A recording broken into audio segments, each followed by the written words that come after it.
स्वच्छ भारत का इरादा इरादा कर लिया हमने, देश से अपने ये वादा कर लिया हमने। स्वच्छ भारत का इरादा इरादा कर लिया हमने, देश से अपने ये वादा कर लिया हमने। स्वच्छ भारत का इरादा कर लिया हमने, देश से अपने ये वादा कर लिया हमने।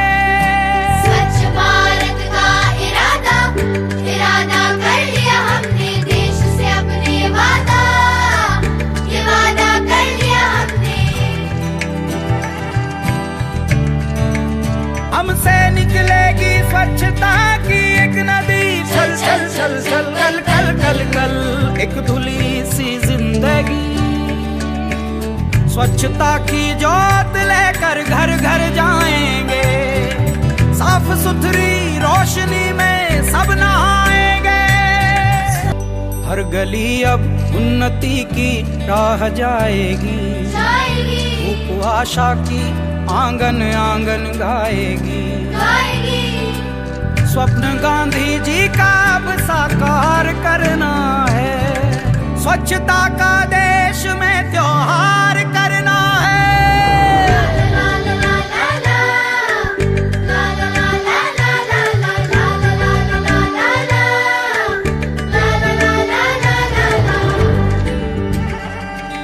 खुद से ही करनी होगी शुरुआत, बनाएं स्वच्छ भारत साथ साथ।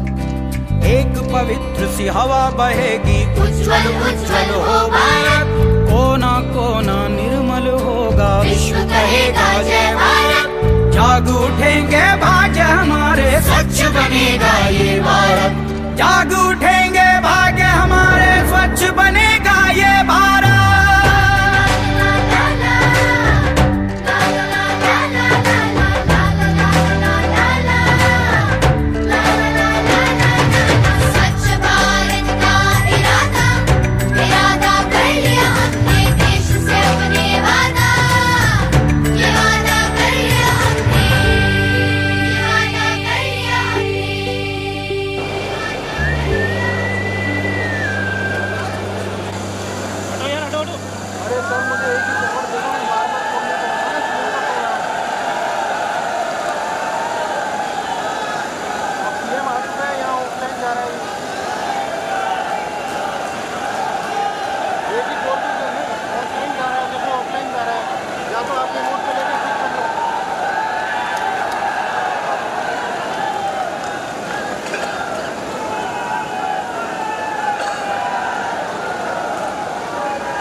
कार्यक्रम का शुभारंभ गणेश वंदना जो कि कृष्णा इंटरनेशनल स्कूल द्वारा की जा रही है एवं दीप प्रज्वलन से करा जाएगा।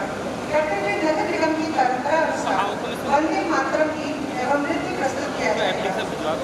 कार्यक्रम का शुभारंभ गणेश वंदना से किया जाएगा।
प्रभारी मंत्री श्री सुरेश खन्ना जी का स्वागत है। जिलाधिकारी महोदय माननीय संदीप सिंह जी का स्वागत करें। सामने से जाओ। अरे भैया बस सफारी सामने से हटो। अरे सामने से जाओ। अरे सामने से जाओ।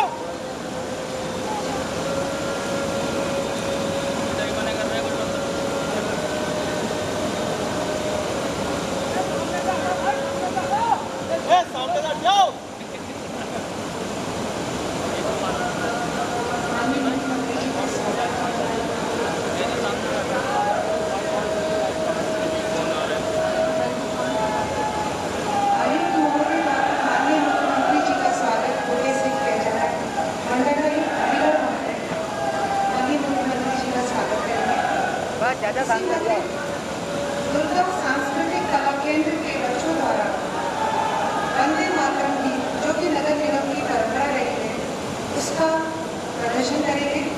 बच्चों का ताली से प्रोत्साहन करें। आप सभी से अनुरोध है बच्चे इन्होंने वंदे मातरम गीत का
माननीय मुख्यमंत्री जी के रूप में पहली बार आपका जनपद अलीगढ़ यहाँ तक की जनपद मंडल अलीगढ़ में पदार्पण हुआ है। हम आपका तहे दिल से स्वागत करते हैं। सर, जो आपकी पिछले दिनों हम लोगों ने प्राथमिकताएं हम तक पहुँची है, आपके लिए आपका मार्गदर्शन मिलता रहा है, उन सब पर तैयारी करने की भरसक कोशिश की है। और जो आपकी मंशा है जिस तरह से शासकीय योजनाओं का क्रियान्वयन होना चाहिए वो हमने लागू किया है। आज विश्व पर्यावरण दिवस के अवसर पर एक बार फिर अलीगढ़ जनपद का अलीगढ़ मंडल का यह सौभाग्य है कि उत्तर प्रदेश में ये कूड़ा पृथक्करण योजना का शुभारंभ आपके कार्यक्रमों के द्वारा आज इस अलीगढ़ की इस ब्रज भूमि पर होने जा रहा है। अब फिर से आपका बहुत बहुत आभारी है कि आपने इस जनपद को, इस मंडल को इस महत्वपूर्ण कार्यक्रम के लिए चुना। हमारे शहर में उपस्थित सभी अधिकारीगणों को और इस जनशक्ति को मेरा अभिवादन। मैं प्रीति महेश्वरी नगर निगम द्वारा दिए गए सम्मान स्वच्छ भारत मिशन की ब्रांड एम्बेसडर का दायित्व तहे दिल से, पूरे जज्बे से और सफलता के परिणाम तक निर्वाह करूंगी। आज इस मंच पर खड़े होकर मुझे जनशक्ति का एहसास हो रहा है। जनता के सैलाब का यह दृश्य कितना विस्तार, प्रबल और शक्ति से पूर्ण है। और यही अगर 12 लाख आबादी वाली इस शहर की शक्ति को आंका जाए और इस शक्ति को केंद्रित किया जाए तो ये शहर अपने सारे समस्याओं के समाधान कर देगा। आज इस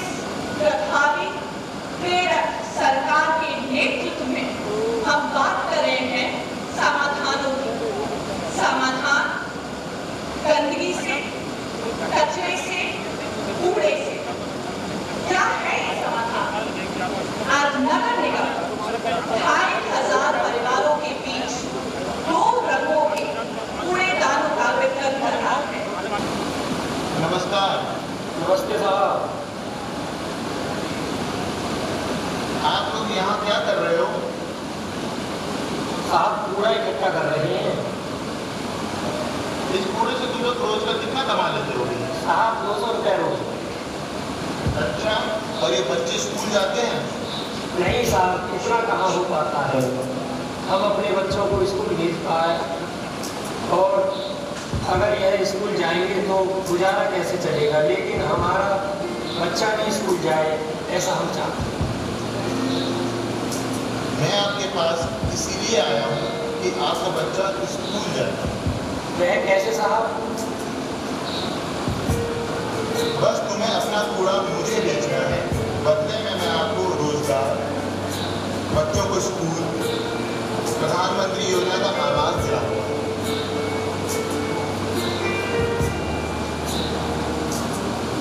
ठीक है साहब। अच्छा, कल मिलते हैं।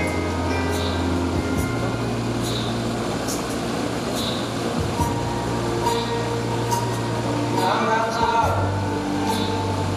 राम राम, कल है। क्या है साहब? तुम लोग ये कागज के बैग बनाओ, क्योंकि हमें प्लास्टिक बैग खत्म करना है। इससे पर्यावरण को नुकसान ही होता है। अच्छा साहब। जिनके पास एजुकेशन तो बहुत है, पर पैसा नहीं। अब देखते हैं कि क्या करें।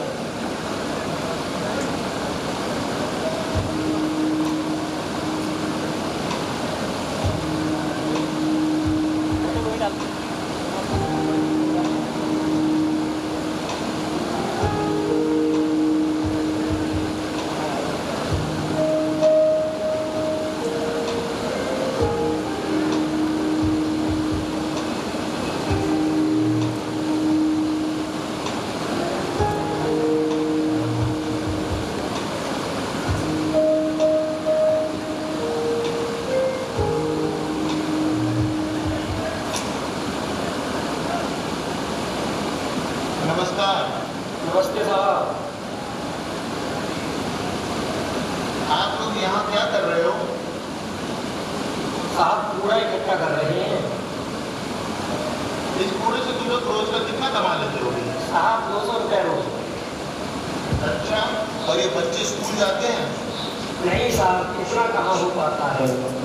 हम अपने बच्चों को स्कूल भेज पाए, और अगर यह स्कूल जाएंगे तो गुजारा कैसे चलेगा। लेकिन हमारा बच्चा नहीं स्कूल जाए, ऐसा हम चाहते हैं।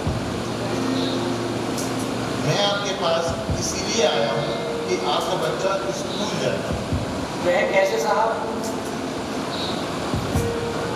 बस तुम्हें अपना कूड़ा मुझे बेचना है, बदले में मैं आपको रोजगार, बच्चों को स्कूल, प्रधानमंत्री योजना का आवाज दिलाऊंगा।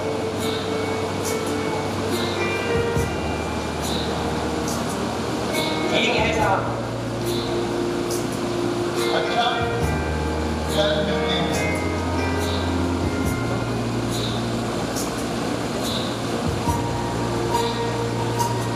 राम राम साहब। राम राम, कल है। क्या है साहब?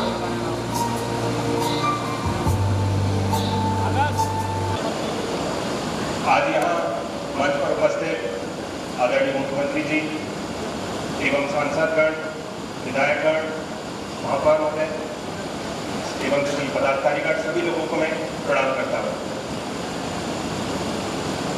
आज हम सबके संरक्षक, युवा, ऊर्जा के स्रोत ऐसे मुख्यमंत्री जी का पहली बार अलीगढ़ आगमन पर मैं समस्त अलीगढ़ की जनता की तरफ से वंदन करता हूँ, स्वागत करता हूँ, अभिनंदन करता हूँ।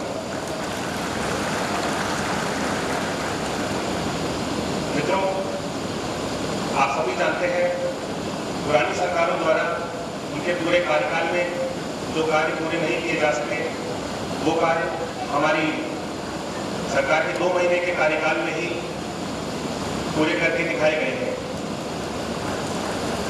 और इससे हमारे प्रदेश की जनता की हमारी सरकार के प्रति उम्मीदें और ज़्यादा बढ़ गई हैं, और मुझे पूर्ण विश्वास है कि हमारी सरकार उन उम्मीदों पे ज़रूर खरी उतरेगी। मित्रों, हमारी सरकार द्वारा किए गए किसानों की ऋण माफी जैसे कार्य, गेहूं व आलू की खरीद, 24 घंटे बिजली और गन्ना किसानों का भुगतान, ये तो केवल कुछ ही कार्य हैं। मित्रों, हमारे मुख्यमंत्री जी जो कि अलीगढ़ के भी 84 उनसे निवेदन है कि कृपया सभा को संबोधित करें। 84 पे है, सर्वर 84 है, लाइव 42 है। आज इस बहुत ही शानदार कार्यक्रम में उपस्थित उत्तर प्रदेश में नहीं, देश में भी नहीं, बल्कि दुनिया में उत्तर प्रदेश का गौरव बढ़ाने वाले उत्तर प्रदेश के यशस्वी मुख्यमंत्री आदरणीय योगी आदित्यनाथ जी का मैं प्रभारी मंत्री अलीगढ़ होने के नाते पूरे अलीगढ़ की जनता की ओर से, तमाम विधायकों की ओर से, सांसदों की ओर से हार्दिक अभिनंदन करता हूं और स्वागत करता हूं। हम सबका सौभाग्य है कि आज ऐसे दिन हमें उनका स्वागत करने का मौका मिला है और मैं आपसे भी कहता हूं कि हम सब उनका अभिनंदन करें, स्वागत करें कि आज उनका जन्मदिन है और उनके जन्मदिन के अवसर पर हम सबको उनका स्वागत करने का सौभाग्य मिला है।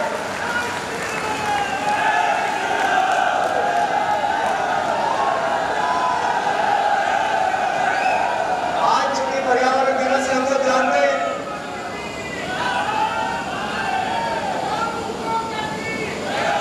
अभी हमारे छोटे भाई और यशस्वी मंत्री भाई संदीप सिंह जी कह रहे थे सरकार के बारे में, क्योंकि मैं आदरणीय मुख्यमंत्री जी को सुनना मैं ज्यादा नहीं बोलूंगा, लेकिन केवल इतना कहूंगा कि मैं 2 दिन के पश्चिमी बंगाल के दौरे पर था।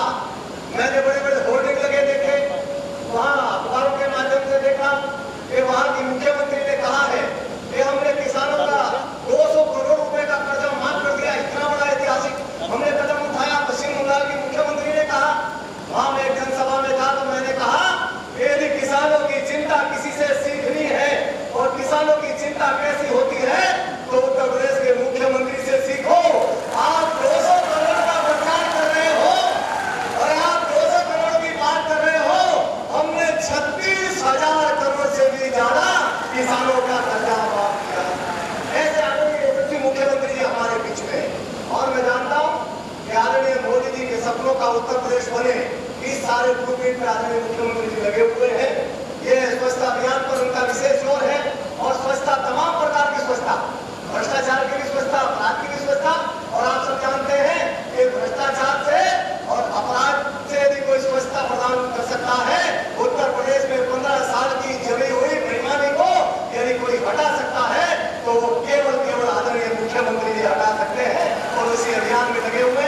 मैं इनका स्वागत करते हुए हमारे तमाम यहाँ MP हैं, विधायक हैं, हमारे क्षेत्रीय अध्यक्ष जी हैं, हमारे सांसद जी हैं, तमाम का मैं अभिवादन करते हुए, महापौर भी हैं, सभी का अधिकारियों का अभिवादन करके अपनी वाणी को विराम देता हूँ। और इस संस्था ने बहुत अच्छा काम किया, इनको बधाई देते हुए मैं अपनी वाणी को विराम देता हूँ। बहुत बहुत धन्यवाद।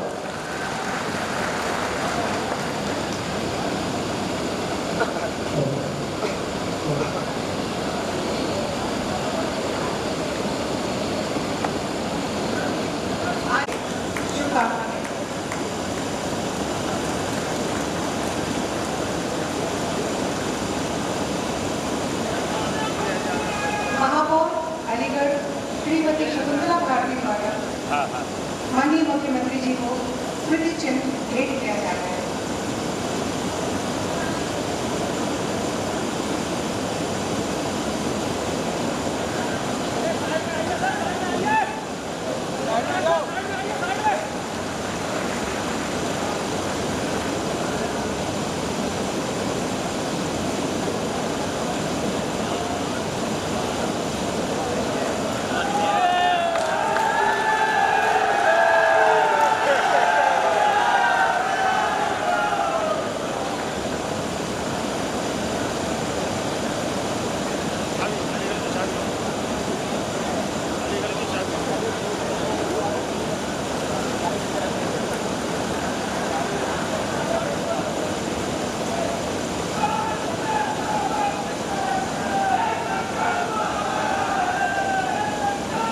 विश्व पर्यावरण दिवस पर नगर निगम अलीगढ़ के द्वारा आयोजित आज के इस समारोह में उपस्थित उत्तर प्रदेश सरकार के पूर्व मंत्री और आज माननीय सांसद श्री राजवीर सिंह जी, माननीय सांसद श्री सतीश गौतम जी, अलीगढ़ के प्रभारी मंत्री माननीय श्री सुरेश राणा जी, उत्तर प्रदेश सरकार के मंत्री श्री संदीप सिंह जी, महापौर शकुंतला भारती जी, भारतीय जनता पार्टी के क्षेत्रीय अध्यक्ष श्री पीएल शर्मा जी, यहाँ के सभी प्रशासनिक और पुलिस से जुड़े हुए हमारे अधिकारीगण, विभिन्न स्वयंसेवी संगठनों के पदाधिकारी और उपस्थित नागरिक बंधुओं, उपस्थित भाइयों बहनों और मीडिया से जुड़े हुए मित्रों, विश्व पर्यावरण दिवस के अवसर पर मैं आप सबको कोटि कोटि बधाई देता हूं और अपनी शुभकामनाएं भी देता हूं। आज मैं अलीगढ़ में विशेष रूप से आया हूं क्योंकि अलीगढ़ माननीय प्रधानमंत्री जी द्वारा प्रदेश के जिन 61 शहरों को अमृत योजना के अंतर्गत चयन किया गया है उनमें अलीगढ़ एक है और अलीगढ़ में विकास की जो ढेर सारी संभावनाओं को आगे बढ़ाने का प्रयास हुआ है, उस कड़ी में उत्तर प्रदेश सरकार के द्वारा और क्या योगदान हो सकता है, यह देखने समझने और जो कुछ अच्छा यहाँ पर हुआ है उसको प्रदेश के अन्य क्षेत्रों में, अन्य शहरों में कैसे लागू किया जा सकता है, इस दृष्टि से आज मैं विशेष रूप से यहाँ आया हूँ। आपको आश्चर्य हुआ होगा कि सॉलिड वेस्ट मैनेजमेंट के कार्यक्रम को देखने के लिए किसी मुख्यमंत्री को आने की आवश्यकता क्यों पड़ी है। कहने के लिए छोटी जगह हो सकती है, लेकिन पर्यावरण संरक्षण की दृष्टि से और मानव स्वास्थ्य की दृष्टि से एक महत्वपूर्ण जगह है और इससे यह प्रदेश के अन्य क्षेत्रों में भी लागू हो सके। सॉलिड वेस्ट मैनेजमेंट को हम इस रूप में प्रदेश के अंदर लागू कर सके जिससे प्रधानमंत्री जी द्वारा देश के अंदर और प्रदेश के अंदर स्मार्ट सिटी और अमृत योजना के अंतर्गत चयन किए गए शहरों में जो ठोस अपशिष्ट है उसके निस्तारण की किसी कार्य योजना को हम व्यावहारिक रूप से भी अमली जामा पहना सके, इस दृष्टि से आज मैं विशेष रूप से अलीगढ़ आया हूँ। सज्जनों, अलीगढ़ का अपना महत्व है और हम सबका सौभाग्य है कि इस अलीगढ़ ने प्रदेश को एक यशस्वी मुख्यमंत्री के रूप में आदरणीय सदैव कल्याण सिंह जी को भी दिया। जब प्रदेश में हम सुशासन की बात करते हैं तो कल्याण सिंह जी के द्वारा 1991 में सत्ता संभालने के बाद जिस सत्ता का संचालन किया गया था वह इस देश के अंदर और प्रदेश के अंदर तो आज भी सुशासन का एक मानक बना हुआ है। उस सुशासन के मानक को पूरा करने में, उसी कड़ी को आगे बढ़ाने में ये सॉलिड वेस्ट मैनेजमेंट को सफलतापूर्वक संचालित करना, प्रदेश के सभी अमृत योजना और स्मार्ट सिटी के अंतर्गत चयन किए गए शहरों में लागू करने का प्रयास होना, यहाँ पर जो अच्छा हो रहा है उसको अन्यत्र लागू करना और जो अन्यत्र अच्छा हो रहा है उसको अलीगढ़ के सॉलिड वेस्ट मैनेजमेंट के कार्यक्रम पर लागू करने की दिशा में एक प्रयास हो सके, इस दृष्टि से आज मैं विशेष रूप से यहाँ पर उपस्थित हुआ हूँ।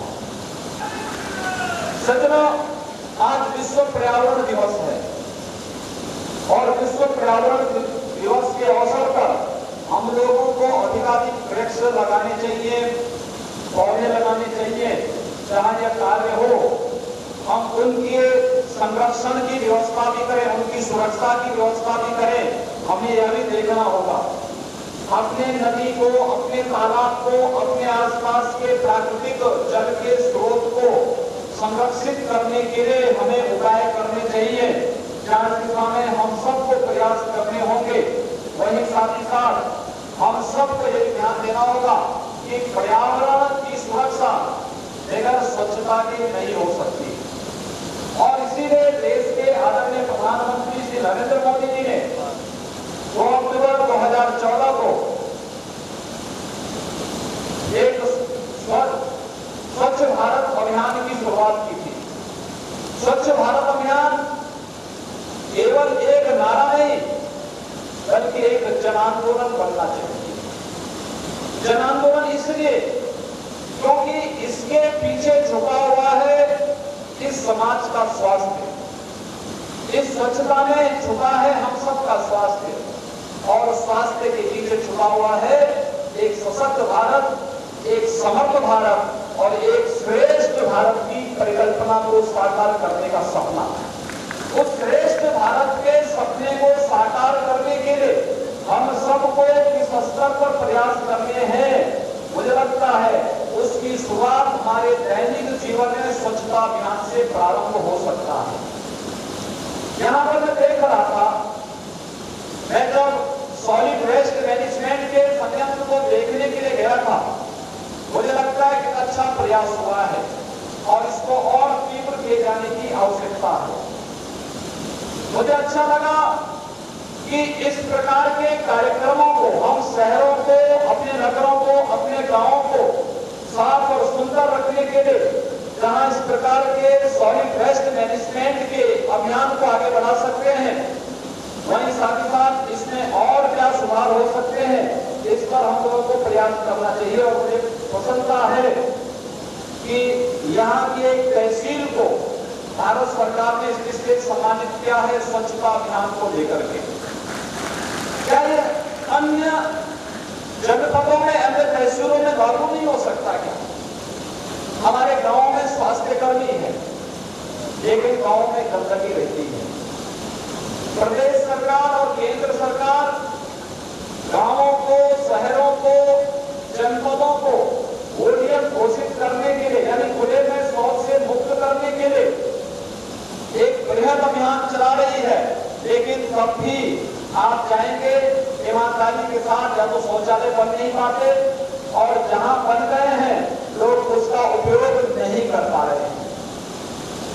हम लोगों को अपने गांव को, अपने शहर को, अपने जनपद को स्वच्छ और सुंदर हम कैसे बना सकें, इसको एक जन आंदोलन का रूप देना पड़ेगा। समाज के अलग अलग तबके के लोगों को आगे आना पड़ेगा। समाज में, सामाजिक जीवन में, धार्मिक जीवन में, राजनीतिक जीवन में, जीवन के प्रत्येक क्षेत्र में कार्य करने वाले उन महानुभावों को आगे आकर के लोगों को जागरूक करना पड़ेगा। और जब जागरूकता का अभियान आगे बढ़ेगा, आप देखेंगे कि इसके बड़े सार्थक परिणाम आने वाले हैं। मुझे अच्छा लगा कि मैंने यहाँ पर जब सॉलिड वेस्ट मैनेजमेंट को देखने आया, उन्होंने यहाँ मंच पर कुछ सफाई कर्मियों को, कुछ ग्रामीणों को भी इस अभियान को सफल बनाने के लिए 2 डस्टबिन दिए गए। एक डस्टबिन जो गीला कूड़ा को रखने के लिए है और एक डस्टबिन जो नीले कलर का है वो सूखा कूड़े को रखने का है। डोर टू डोर कूड़ा कलेक्शन जब होगा और वह पहले ही हम पृथक करके उस कूड़े को वहां पहुंचाने का कार्य करेंगे, तो आप देखेंगे कितने सफलतापूर्वक यह सॉलिड वेस्ट मैनेजमेंट का कार्यक्रम आगे बढ़ सकता है। और जब मेरी इस एजेंसी से बात हो रही थी तो उन्होंने मुझे बताया कि अभी यहाँ पर 300 टन कूड़ा अलीगढ़ शहर का है। अगर ये कूड़े की मात्रा बढ़ती है, 1000 टन कूड़ा अगर ये उपलब्ध होने लग जाएगा, 1000 टन में ये लोग यहाँ पर इस कूड़े से विद्युत का उत्पादन भी करना प्रारंभ कर देंगे। अभी इन्होंने इस कूड़े से यहाँ पर कंपोस्ट बनाने का कार्य प्रारंभ किया है और कंपोस्ट बीच में संस्था काम इसलिए कि राज्य सरकार की पूर्ववर्ती सरकारों ने इन्हें हतोत्साहित किया, परेशान किया। कूड़ा बनाने, कूड़ा को पीने, कूड़ा के सही रूप में उसका निस्तारण करने के साथ साथ उसे कंपोस्ट में बदलने, इन सभी कार्यों को करने की दिशा से भारत सरकार स्वयं इन्हें अनुदान दे रही है। और मुझे अच्छा लगा कि आज इफ्को जैसी संस्थाएं भी इस कंपोस्ट को इनसे क्रय करके किसानों को पहुंचाने का कार्य, किसानों तक पहुंचाने का कार्य कर रही है। और भारत सरकार इस पर इन्हें भारी मात्रा में सब्सिडी दे रही है, जिससे हम इस देश के अंदर जैविक खेती को बढ़ावा दे सकें। जैविक खेती का मतलब तमाम प्रकार की उन बीमारियों से मुक्ति जो अक्सर होता है। आप देख रहे होंगे प्रदेश के अंदर एक बड़ा क्षेत्र डार्क श्रेणी में चला गया है। वहां पर भूगर्भीय जल काफी नीचे जा चुका है और भूगर्भीय जल का स्तर गिरने से आपने देखा होगा फ्लोराइड और आर्सेनिक जैसी समस्याएं पेयजल के साथ आ रही हैं और तमाम प्रकार की बीमारियां वहां पर लोगों को ग्रसित कर रही है।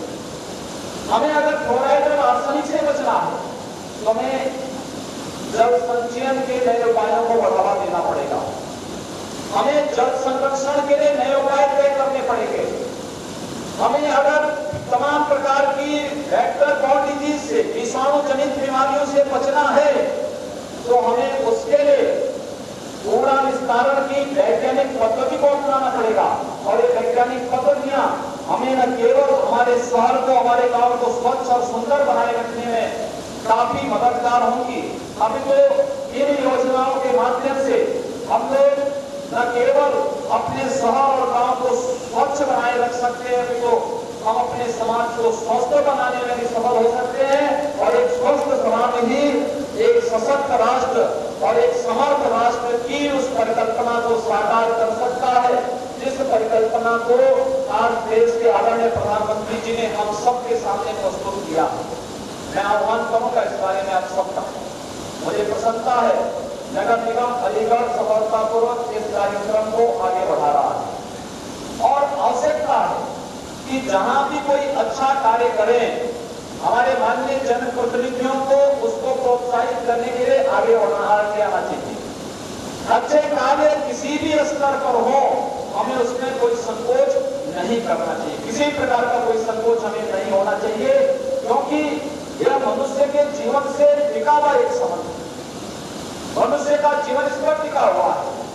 आज दुनिया को पर्यावरण के बारे में इतनी चिंता क्यों हो रही है? कारण है हमने अपने भौतिक आवश्यकताओं के लिए पर्यावरण के साथ बड़ी निर्भरता बरती है।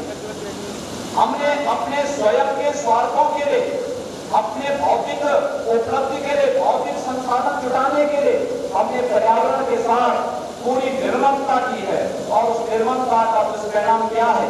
धरती का तापमान धीरे धीरे बढ़ता जा रहा है, ग्लेशियर पिघलते जा रहे हैं, ग्लोबल वार्मिंग की चेतावनी हमें दी जा रही है, प्रदूषण का स्तर इस ऐसे बढ़ता जा रहा है कि तेजी के साथ अस्थमा की बीमारियां बढ़ती जा रही हैं। तमाम प्रकार की बीमारियों की चपेट में, श्वास संबंधी बीमारियों की चपेट में मनुष्य आ रहा है। और फिर वैज्ञानिक हमें चेतावनी देते हैं कि अगर इस पर्यावरण प्रदूषण को नियंत्रित नहीं किया गया तो मनुष्य जीवन के लिए खतरा पैदा कर सकता है। आप जाइए थोड़ा वेदों में, आखिर वेदों ने हमें क्या संदेश दिया था? वेदों ने हमें एक संदेश दिया था कि हम पृथ्वी के कल्याण के लिए कार्य करेंगे, हम वायु के शुद्धता के लिए कार्य करेंगे, हम जल की शुद्धता के लिए कार्य करेंगे, हम जीव और जंतु दोनों के कल्याण के लिए कार्य करेंगे, हम इस चराचर जगत में जुड़ी हुई उस प्रत्येक वस्तु के लिए जिस पर इस जीव का, जंतु का, इस चराचर जगत के प्रत्येक अणु और परमाणु का जीवन टिका हुआ है, इन सब के लिए कल्याण करेंगे। अगर आप इन सबको देखेंगे तो वेदों से परंपरा आगे बढ़ती हुई दिखाई दे रही है, जो हमें पर्यावरण के लिए आग्रही बनाती है, पर्यावरण संतुलन के लिए आग्रही बनाती है। तो वही साथ ही साथ आप चले आइए अपने पूर्वजों की उस भावना के साथ, जिस भावना में बात जुटी हुई थी कि हम पीतल को बरगद को, पाकड़ को, आम को, नीम को, इन सभी पौधों को हम काटेंगे नहीं, पेड़ों को हम काटेंगे नहीं। हमने किसी न किसी रूप में इन पेड़ों के साथ हमने किसी न किसी ईश्वर का वास जोड़ दिया। हमने कहा बरगद को मत काटो क्योंकि यह विष्णु का वास इसमें है। हमने कहा पीपल को मत काटो, उसके साथ किसी देवी देवता को जोड़ दिया। हमने आम के साथ किसी ईश्वरीय शक्ति के साथ जोड़ दिया। हमने नीम के साथ किसी ईश्वरीय शक्ति को जोड़ दिया। हमने तुलसी के साथ किसी न किसी ईश्वरीय ताकत को जोड़ दिया और एक धार्मिक कूट उसके साथ लेकर के प्रकृति के संरक्षण का जो अभिनव कार्य भारतीय मनीषा ने किया है, पर्यावरण संरक्षण का इस प्रकार का दुर्लभ चित्र दुनिया के अंदर अन्यत्र कहीं देखने को नहीं मिलेगा। लेकिन क्या हमने इस प्रकृति के संरक्षण और पर्यावरण के संरक्षण के इस उपाय को क्या आज हमने अपने जीवन में लाने का प्रयास किया? आज क्यों इस प्रकार की चिंताएं हो रही है? कारण है हम उससे हटते गए। लोग अधिकाधिक अपने भौतिक उपलब्धियों के लिए कहीं न कहीं प्रकृति के साथ छेड़छाड़ करना उन्होंने प्रारंभ किया और उसका दुष्परिणाम आज हम सबके सामने है। सज्जनों, हम पर्यावरण के संरक्षण की दिशा में कार्य प्रारंभ करें। आज प्रातःकाल लखनऊ में इस प्रकार का एक बड़ा कार्यक्रम था और उस कार्यक्रम में हम लोगों ने इस बात को महसूस किया कि वास्तव में लोग चाहते हैं पर्यावरण का संरक्षण हो और मैं इस बारे में चाहूंगा बृहद स्तर पर वृक्षारोपण का एक कार्यक्रम हो। नदियों के तट पर नदियां सूखती जा रही है। जब हमारे पास नदियों में मीठा जल नहीं होगा तो जल की आपूर्ति हम कब तक कर पाएंगे और कहां से कर पाएंगे? आपके पास बैंक में पैसे की राशि एक निश्चित होगी, आप पैसा निकाल के जाएंगे और पैसा उसमें जमा नहीं करेंगे, स्वाभाविक रूप से एक समय के बाद आपके बैंक से पैसा समाप्त हो जाएगा और उसके बाद फिर आप आगे कुछ नहीं कर पाएंगे। वैसे ही भूगर्भ में जल का भी उसको संरक्षित रखें। सरफेस वाटर का उपयोग हो, इसके लिए हमें सरफेस वाटर के संरक्षण की दिशा में प्रकृति के जल के उस स्रोत को संरक्षण करने की दिशा में हमें प्रयास करना होगा। आप इस बात को जानेंगे, एक बरगद का पौधा, एक पीपल का पेड़, एक आम का पेड़ अपने अंदर लाखों लीटर जल का शोधन करके रखता है और जल के शोधन के माध्यम से वह फिर हर साल में जल रोकता है, लेकिन जब गर्मियां आती हैं तो धीरे धीरे करके उस जल का फिर वह अपनी ओर से डिस्चार्ज करता है। नदियां सदा नीरा बनी रहती है। जल संरक्षण का आपने देखा होगा, वे नदियां सदा नीरा हैं जो जंगल के बीच से होकर के गुजर रही है। लेकिन जहां जंगल की निर्मलता पूर्वक कटाई हमने की वहां पर रेगिस्तान होता हुआ गया और हम सबको रेगिस्तान होने से अगर बचाना है तो बृहद स्तर पर हम लोगों को पर्यावरण संरक्षण की दिशा में कार्य करना होगा, वृक्षारोपण करना होगा और वृक्षारोपण की दिशा में आप सबका तो मैं आह्वान करूंगा ही कि पेड़ लगाइए लेकिन उसकी सुरक्षा भी करिए। उत्तर प्रदेश सरकार ने किसानों के कल्याण के लिए कुछ कार्यक्रम प्रारंभ किए। कर्जा माफी उसका एक माध्यम था, लेकिन हमने कर्जा माफी इसलिए नहीं किया कि हम किसी को उपकार कर रहे हैं। किसान का सतत विकास की प्रक्रिया का हिस्सा किसान बन सके, इस दृष्टि से कम और सीमांत किसानों के फसली ऋण को 1 लाख तक की सीमा के फसली ऋण को मार्च 2016 तक के इस ऋण को समाप्त करने का कार्य प्रदेश सरकार ने किया। 86 लाख किसान उससे लाभान्वित होंगे और मैं आह्वान करूंगा, हम लोग जब जुलाई माह में एक पत्र और एक सर्टिफिकेट लेकर के किसान के बीच में पहुंचेंगे, हमारे माननीय जनप्रतिनिधि पहुंचेंगे, हमारे माननीय सांसद, हमारे माननीय विधायक, हमारे अन्य पदाधिकारी जब पब्लिक के बीच में पहुंचेंगे तो मैं सबका आह्वान करूंगा कि जब वे किसान के पास जाएं तो सर्टिफिकेट को देने के साथ साथ किसान से एक बात का आश्वासन लें तो किसान अपने खेत में 10 पेड़ जरूर लगाने का कार्य करे। आप अनुमान करेंगे जब 86 लाख किसान 10-10 पेड़ की जिम्मेदारी ले लेगा उत्तर प्रदेश में अकेले किसानों के द्वारा 8 करोड़ 60 लाख पौधे लगाने का कार्य संपन्न हो जाएगा। 8 करोड़ 60 लाख पौधे एक साथ एक बार में लगे और उनकी गारंटी प्रत्येक किसान ले लेगा तो मुझे लगता है हर क्षेत्र में, विद्यालयों में, गांव की बंजर भूमि में, सड़कों के दोनों ओर, नदियों के दोनों ओर व्यापक पैमाने पर वृक्षारोपण का एक कार्यक्रम इस बार प्रदेश सरकार के द्वारा प्रारंभ होने जा रहा है और पर्यावरण संरक्षण की दृष्टि से एक अभिनव कार्यक्रम होगा। इसमें हम सब आपका सहयोग चाहेंगे। मैं एक बार पुनः नगर निगम अलीगढ़ को सॉलिड वेस्ट मैनेजमेंट के कार्यक्रम को सफलतापूर्वक संचालित करने के लिए हृदय से बधाई दूंगा, साधुवाद दूंगा और विश्वास करूंगा कि इसको और अच्छा किए जाने की आवश्यकता है। अभी 150 टन ही कूड़े का यहाँ पर निस्तारण किया जा रहा है, जबकि अलीगढ़ में 300 टन कूड़ा है।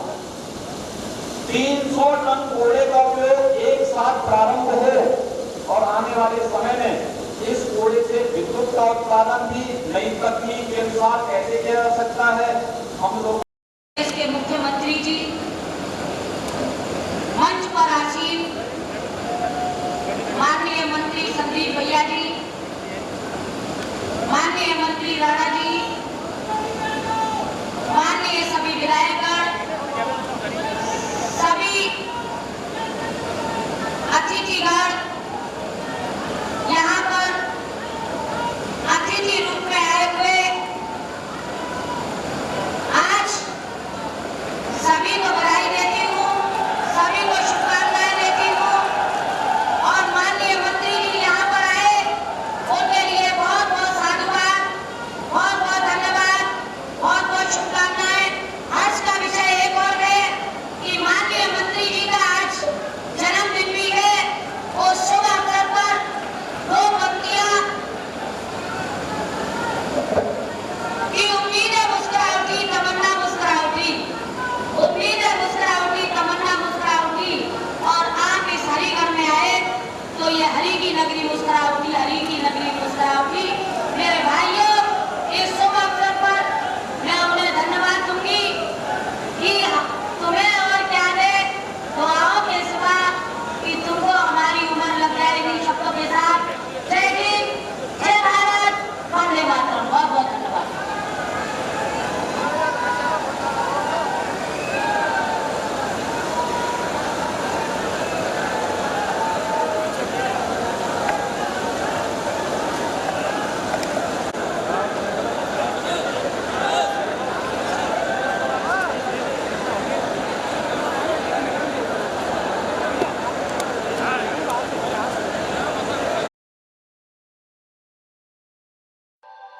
स्वच्छ भारत का इरादा इरादा कर लिया हमने, देश से अपने ये वादा